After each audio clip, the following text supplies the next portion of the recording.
Go. मेरो नाम चाहिँ शिव हो, म चाहिँ यहाँ भक्तपुरमा बस्छु अनि यो चाहिँ मेरो अहिले बनेको चाहिँ वाइफ हो। पहिला हामी उहाँ विदेशमा हुँदाखेरि लभ परेको थियो अनि अहिले चाहिँ 5-6 वर्षको उसमा अन्तरालमा चाहिँ हामीले नेपाल आएर चाहिँ बिहे गर्न सक्सेस भएका छौँ।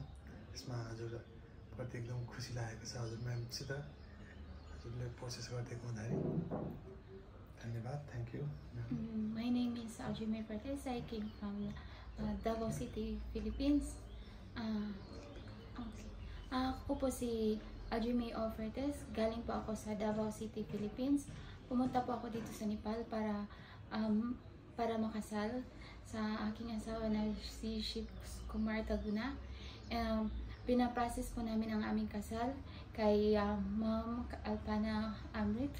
And madali lang po ang process, 2 araw lang at tapos na.